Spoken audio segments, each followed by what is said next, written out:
അല്ല, നാട്ടുകാരുടെ ആവശ്യങ്ങളാണ് എല്ലാ കാലത്തും നമ്മൾ സ്വീകരിക്കുക. ഏത് നാട്ടുകാരായാലും നമ്മുടെ എന്താ പറയുക, ഒരു പിൻബലം, ഒരു നട്ടല് എന്ന് പറയുന്ന ഈ നാട്ടിലെ സാധാരണക്കാരായ ജനങ്ങൾ. ആ നിലക്കാണ് ഇവിടെ ബേപ്പൂരിൽ നിന്ന് പല ഭാഗത്തു നിങ്ങളൊന്ന് വരണം, സംസാരിക്കണം, നോക്കണം, കേൾക്കണം എന്ന് പറഞ്ഞു.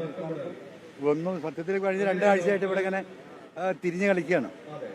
സ്വാഭാവികമായിട്ടും ഒരു മണ്ഡലത്തെ സംബന്ധിച്ച് ഇപ്പോൾ കാര്യങ്ങൾ ഞാൻ വിശദീകരിക്കുന്നത് വളരെ പിന്നോക്കാവസ്ഥ, ആരോഗ്യ മേഖലയിലായാലും പോർട്ടുമായി ബന്ധപ്പെട്ടിട്ടാണെങ്കിലും വിദ്യാഭ്യാസ രംഗത്താണെങ്കിലും ഒന്നും നടക്കാത്തൊരു മണ്ഡലം. ഒരു സർക്കാർ കോളേജ് പോലും ഇല്ലാത്ത കേരളത്തിലെ അപൂർവ മണ്ഡലങ്ങളിൽ ഒരു മണ്ഡലമാണ് ബേപ്പൂർ. ഇത്രയും 45-50 വർഷം CPM MLA, കഴിഞ്ഞ 10 വർഷമായ കിഫ്ബി ഫണ്ടുകൾ, മുഖ്യമന്ത്രിയുടെ മരുമകനായ മന്ത്രി കഴിഞ്ഞ 4.25 വർഷം, എന്നിട്ട് പോലും ഈ കാര്യങ്ങൾക്കൊരു പരിഹാരം ഉണ്ടായി. ആശുപത്രി, ആരോഗ്യരംഗം അത്രയും മുഖ്യമന്ത്രി ഉദ്ഘാടനം ചെയ്ത 23 കോടി രൂപ ചെലവഴിച്ച താലൂക്ക് ആശുപത്രിയുടെ കെട്ടിടം ഇപ്പോഴും ഒഴിഞ്ഞു കിടക്കുകയാണ്. രോഗികൾ ഒരു സ്ഥലത്തേക്കും പോകാൻ കഴിയാത്ത പ്രൈവറ്റ് ആശുപത്രിയെ എന്താ പറയാ പോയി നിൽക്കേണ്ട ഗതികളിലെത്തി നിൽക്കുകയാണ്. അപ്പൊ ഇവിടെ ഒക്കെ ഈ പറയുന്ന എല്ലാം ആകാശത്ത് കൂടെയുള്ള എന്താ പറയാ മറിമായങ്ങള്, വിസ്മയങ്ങൾ, അത് സൃഷ്ടിച്ച് ആളുകളെ എന്താ പറയാ മാനസികമായി മറ്റൊന്ന് ഡൈവേർട്ട് ചെയ്ത് കൊണ്ടുവന്ന ഒരു പ്രവർത്തനത്തിലപ്പുറം ഒരു നാടിന്റെ അടിസ്ഥാനപരമായ വികസന മേഖലയിൽ ഇപ്പൊ ബേപ്പൂർ പോർട്ടുമായി ബന്ധപ്പെട്ട സമരത്തിനാണ് വന്നത്. നമുക്കറിയാം 1400-ൽ എന്താ പറയാ സ്പോട്ട് ചെയ്യപ്പെട്ട പോർട്ടാണ് ഈ പറയുന്ന ബേപ്പൂർ. പക്ഷേ കോഴിക്കോടിന്റെ മുമ്പ് അറിയപ്പെട്ടിരുന്ന ഈ ബേപ്പൂർ പ്രദേശം, ആ പോർട്ടിൽ 10 ആൾക്ക് തൊഴിൽ കൊടുക്കാൻ സാധിച്ചില്ല എന്ന് മാത്രമല്ല, ആയിരക്കണക്കിന് തൊഴിലാളികൾക്ക് തൊഴിൽ നഷ്ടപ്പെട്ട്, കച്ചവടം നഷ്ടപ്പെട്ട് അനാഥമായി കിടക്കും. പരിഹരിക്കാൻ കഴിയുന്ന ഒരുപാട് ഘട്ടങ്ങളുണ്ടായി, ഒരു ഇടപെടലും നടത്തിയിട്ടില്ല. അങ്ങനെ ഏത് രംഗം എടുത്തു നോക്കി ടൂറിസത്തിന്റെ ഈ പറയുന്ന മറിമായം ഒഴികെ അടിസ്ഥാനപരമായ ഒരു മണ്ഡലത്തിലുണ്ടാകേണ്ട ഒരു കാര്യങ്ങളും പൂർത്തിയായി. ഇവിടുത്തെ ടൈൽ ഫാക്ടറികൾ മുഴുവൻ പൂട്ടിക്കിടക്കുകയാണ്. ഒരു തൊഴിൽ സ്ഥാപനവും പുതുതായിട്ട് വന്നിട്ടില്ല, ഉള്ളത് പൂട്ടിക്കിടക്കുന്നു. ഇതിലൊന്നും ഈ പറയപ്പെടുന്ന ബഹുമാനപ്പെട്ട മന്ത്രിയുടെ ഒരു ഇടപെടലും ഉണ്ടായിട്ടില്ല എന്നത് വസ്തുതയാണ്. അത് ഈ തെരഞ്ഞെടുപ്പിൽ ഇവിടെ പ്രതിഫലിക്കും എന്ന കാര്യത്തിൽ ഒരു തർക്കമില്ല.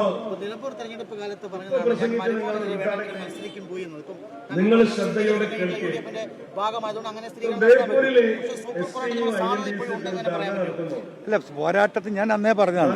ഞാൻ 2 കാര്യമാണ് കേരളത്തിലെ ജനങ്ങളോട് പറഞ്ഞത്. ഒന്ന് പിണറായിസം. ആ പിണറായിസം എന്താണ് എന്നത് വളരെ ക്ലിയർ ആണ്. ഇന്ന് നമ്മൾ കണ്ടുകൊണ്ടിരിക്കുന്ന ഈ കുടുംബാധിപത്യവും ഈ ഏകാധിപത്യവും ഈ സ്വേച്ഛാധിപത്യവും ഒരു പൊളിറ്റിക്കൽ കമ്മ്യൂണിസ്റ്റ് പാർട്ടിയെ തന്റെ വഴുതിക്കുള്ളിൽ കാൽച്ചുവട്ടിൽ ചവിട്ടി നിർത്തി താൻ ഉദ്ദേശിക്കുന്നത് മാത്രം നടപ്പിലാക്കുന്ന പ്രക്രിയയുടെ പേരാണ് പിണറായിസം.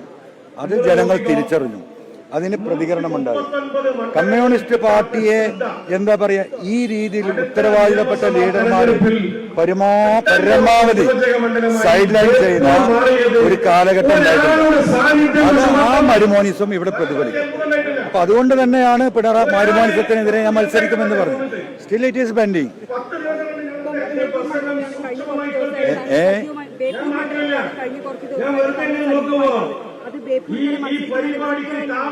അല്ല, അത് നിങ്ങൾക്ക് എങ്ങനെ വേണമെങ്കിലും പറയാം. അത് ഔദ്യോഗികമായി പറയുമ്പോഴല്ലേ വരും. അപ്പോ സ്വാഭാവികമായിട്ടും ഞാൻ മത്സരിച്ച് ജയിക്കുക എന്നതിലപ്പുറം ഈ വിഷയങ്ങൾ ജനങ്ങളിൽ എത്തിക്കുകയും അതിന് നേതൃത്വം നൽകിയവരെ തോൽപ്പിക്കുകയും ചെയ്യണം.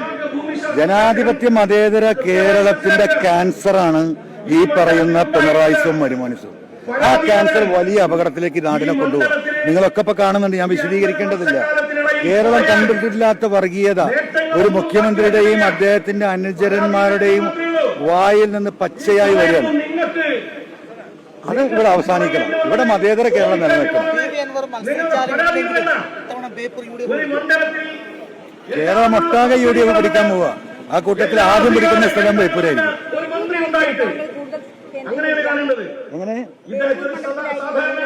അങ്ങനെയല്ല, എനിക്ക് പരമാവധി മണ്ഡലങ്ങളിൽ പോയി UDF-ന് വേണ്ടിയിട്ട് വർക്ക് ചെയ്യണമെന്ന് ആഗ്രഹിക്കുന്നുണ്ട്. അത് എത്രത്തോളം സാധ്യമാകുമോ തീർച്ചയായിട്ടും ഒരു സ്പെഷ്യൽ പരിഗണന ഇവിടെ ഉണ്ടാവും.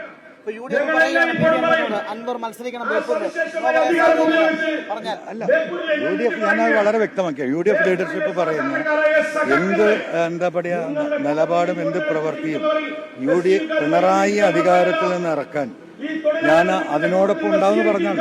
സ്വാഭാവികമായിട്ടും UDF ലീഡർഷിപ്പിന്റെ അത്തരം